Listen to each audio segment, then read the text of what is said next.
banjir di zaman Nabi Nuh alaihissalam. Banjir besar itu terjadi akibat kemaksiatan umat pada waktu itu yang tidak beriman kepada Allah Subhanahu wa taala.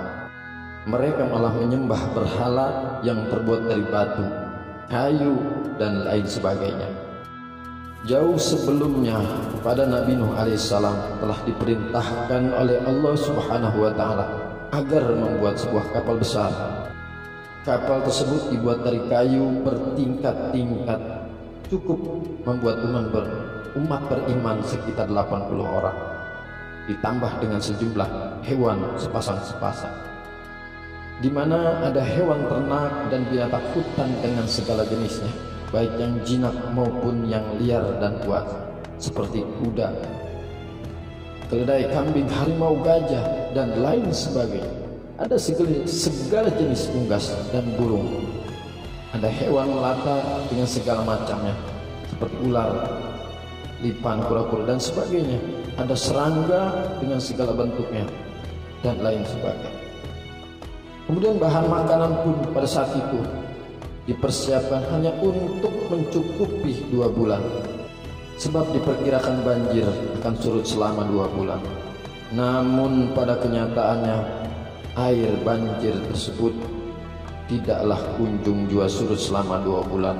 Ternyata banjir tersebut surut selama 6 bulan. Barulah kemudian kapal pun berlabuh dengan penuh keselamatan dan keberkahan. Apakah dalam kapal itu terjadi kelaparan pada saat itu? Tidak. Makanan yang diprediksi untuk 2 bulan ternyata mencukupi untuk 6 bulan. Lalu apakah di kapal itu terjadi kerusuhan dan keonaran? Tidak. Di kapal itu aman, nyaman dan tentram keadaannya. Semua lupakan perseteruan yang pernah terjadi antara mereka. Permusuhan sirna, yang ada malah kesatuan dan persatuan.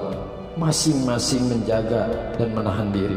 Harimau tidak pernah menerkam kambing, anjing tidak pernah cekcok dengan kucing, kucing tidak pernah menerkam tikus, ular tidak pernah menggigit manusia, manusia pun tidak pernah menginjak semut dan mematikan serangga. Mengapa semua itu bisa terjadi? Jawabannya adalah berkah. Di dalam kapal tersebut ada keberkahan yang Allah berikan. Dari kisah ini bisa kita petik hikmah dan manfaatnya untuk diri kita, untuk keluarga kita, untuk persaudaraan kita.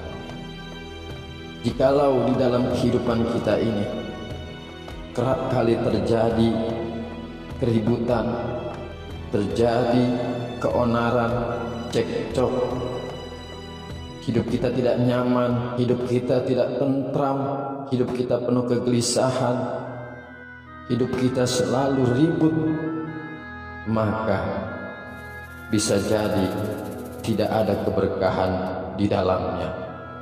Lalu apa yang menyebabkan tidak ada keberkahan? Yang menyebabkan tidak adanya keberkahan seperti yang sudah dicontohkan di dalam kisah Nabi Nuh alaihissalam, yakni sebabnya adalah banyak berbuat maksiat dan tidak beriman kepada Allah, dan juga mendustai ayat-ayat Allah Subhanahu wa taala.